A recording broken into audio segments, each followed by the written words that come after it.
In January 2018, an historic event was held in Denmark.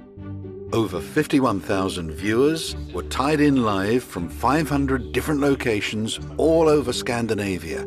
The New World Translation of the Bible was simultaneously released in 3 languages: Norwegian, Swedish, and Danish. It's easy to read, and it carefully conveys the original message. What is most outstanding with the New World Translation is that it has restored God's name according to the original text. This is done out of respect for the author of the Bible, who says in Isaiah 42:8, "I am Jehovah, that is my name."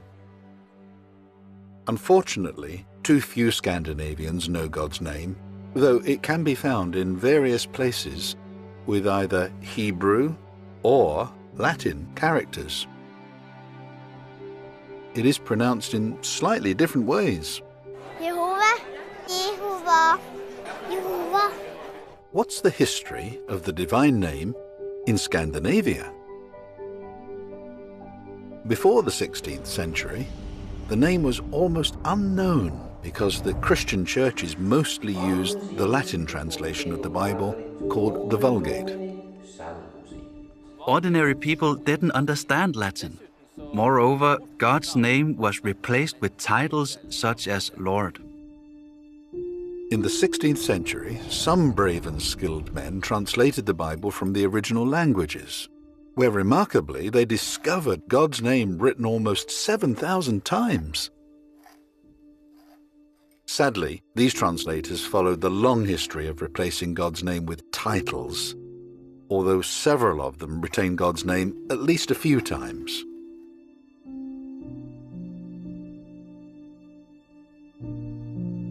This burning desire to translate the Bible soon came to Scandinavia, and also the knowledge of the divine name. The first complete Danish Bible was released in 1550 by King Christian III. In 1604, a Danish theologian named Hans Paulsen Riesen met with King Christian IV and pointed out some faults in the Danish Bible translation. He was granted approval to translate the Bible directly from the Hebrew and Greek text into Danish. Interestingly, it contains God's name in a marginal note. The first Swedish translation was released in 1541. King Gustav II Adolf released a revised version in 1618. In a note on Exodus 6:3, it says, God reveals his name Jehovah, Lord. The first Scandinavian Bibles were mostly meant for church use. But now people could at least listen to God's word in their own language. Even though God's name was rarely used in these early Scandinavian Bible translations, the name was discovered and started to be used in other contexts, for example, on coins. God's name was also used in official royal mottos of Swedish kings.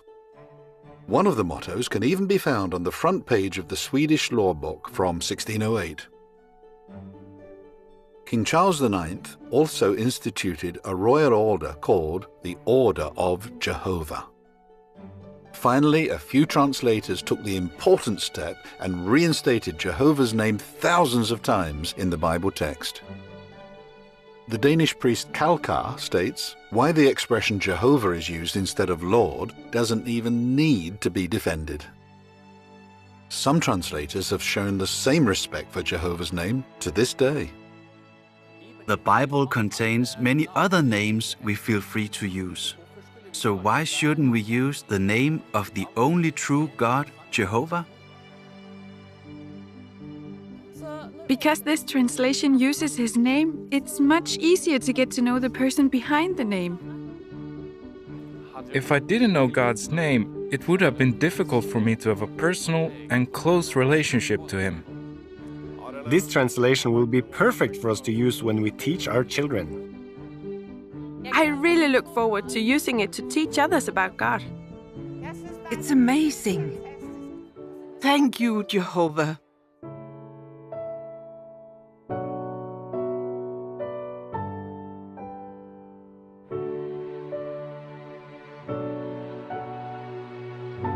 In one of the most secular areas in the world, God's statement in Exodus 3:15 still proves to be true.